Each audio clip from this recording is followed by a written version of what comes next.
ofiifis dabarsee maatii kootiifis dabarsaa. Miidhamni guddaan irra ga'ee jira. Ooppereeshiniin amma sa'aatiin 12 ta'uuf deema.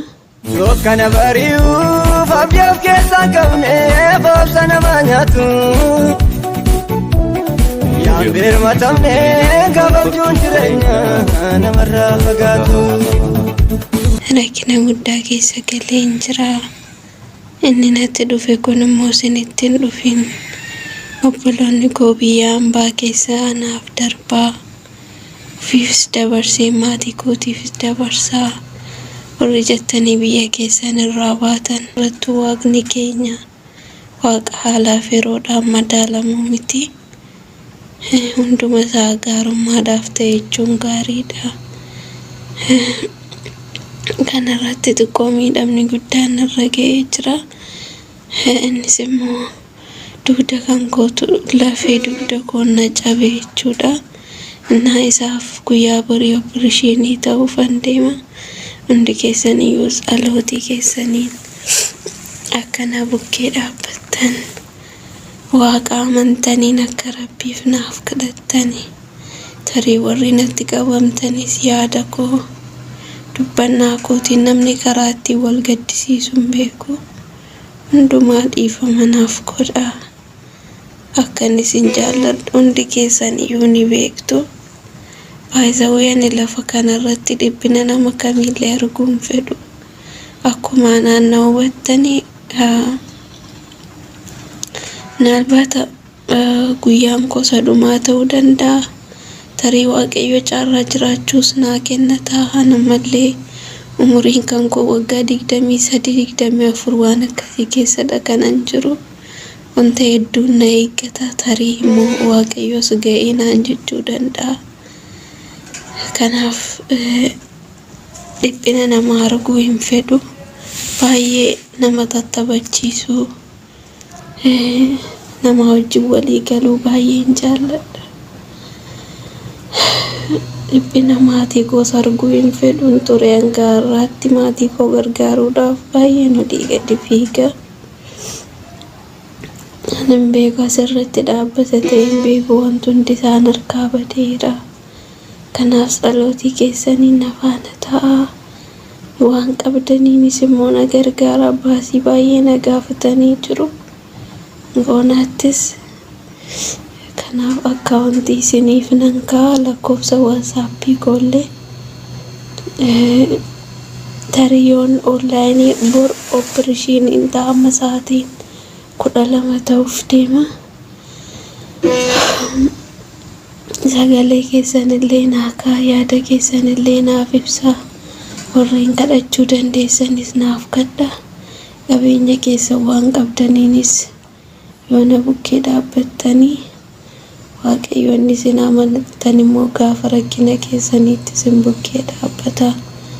Wanti isin lafarratti gootanii waaqa irratti immoo gatii guddaa isiniif qaba isiniin jedha. Ugaa waaqayyo waan jedhan nama wallaachisaa. Nagaa waaqayyo isiniif haa baay'atu. Hordoftoota Gizuu akkam jirtu fayyaa keessanii an nagaa kooti. Egaa sagalee obboleettii keenya akkuma dhageessan kana obboleettiin keenya maqaan ishee Meeroonidha. Kunoo jechuudha chaanaala ishee akkuma argitan Meeroon Toobii baay'een keessaniin beektu.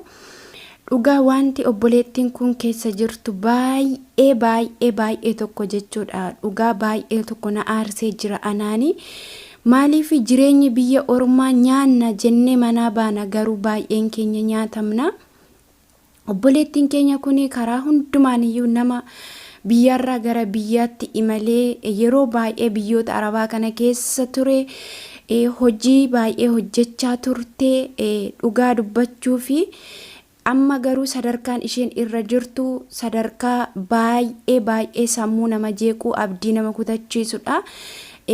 Maaliif dhugaa dubbachuu fi kallattiima isinii danda'ameen amantiima qabdaniin obboleettii kana bira haa dhaabannu. Rakkinni Itoophiyaa guyyaarraa gara guyyaatti biqilaa adeema.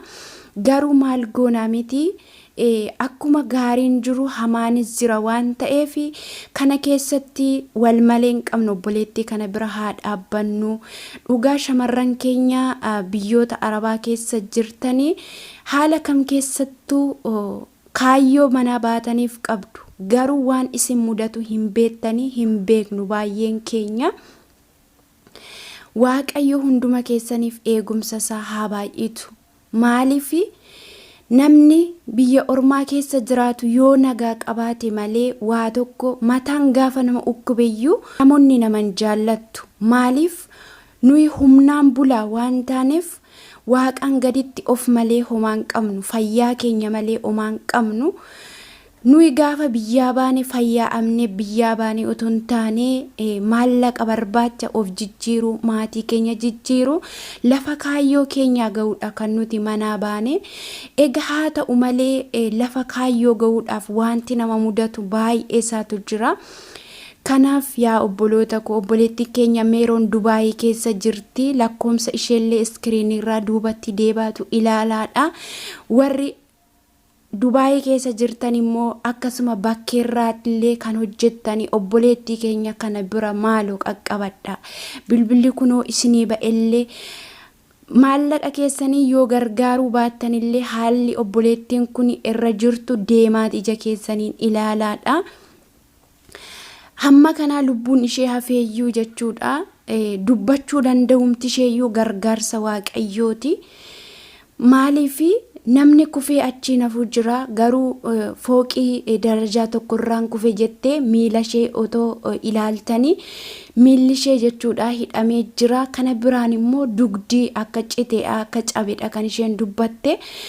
Manni tokko utubaa malee dhaabachuu hin danda'u. Akkasuma namni tokko jireenya qabu keessatti hojjetee buluudhaaf tattaafachuudhaaf yoo dugdi isaa fayyaa ta'edha. Dugda jechuun akka utubaa manni qabee dhaabatuuti jechuudha. Namni dugda malee dhaabachuu hin danda'u. Lukas ilaalaadha. Obboleettiin keenya kun egaa fayyitee akka iddootti deebitu abdiimaan amantiimaan hin eegganna. Dhugaadha Meeroon koo hin fayyita. Waaqayyo gooftaan si fayyisa siin jenna obboleettii keenya. Maaliifi namni konkolaatarraa kufee kallattii kamiin bakka mudannoo hin beekamne mudatee lubbuutiin kanaafuu baay'eesaa jira. Maaliif namni guyyaa isaa malee du'uu tokko hin danda'u waan ta'eef guyyaa waaqayyo je'e malee namni kamiyyuu jireenya jiraatu keessatti lubbuusa dhabuu hin barbaadu. Kanaaf obboleettiin keenya akka fayyittu abdii qabna. Garuu immoo bira dhaabachuun keenya haa jaallatamu haa ittaa yaadamu isiniin jechuun barbaada yaa saba koo. Maaliifi har'a nagaa taanee miidiyaa kanarra baanee waa adda addaa dubbachuu taphachuu kolfuu dandeenya. Garuu waan boru nu mudatu hin beeknu waan ta'eef boruu keenya ilaallee har'a nagaa qabaachuu keenya uumaa keenya galateeffannee isa rakkina keessa jiru rakkina haa baasnu isiniin jechuun barbaada. Waaqayyo hunduma keessan haa eebbisu hamaa isinittiin fidiini.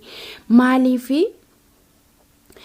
amma obboleettiin keenya kuni baroota baay'ee jetteetti kaayyoo mataa ishee qabdi. Garuu gaafa akkas dubbattu yookaan jireenyu koo asumarratti gaa ta'a sa'aatii 12 booda kan ani opereeshinii ta'uu.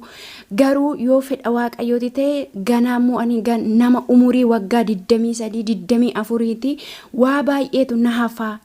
Jireenya qixxeeyyuu hin jiraanne garuu haala rakkisaatu na mudate jettee jirti.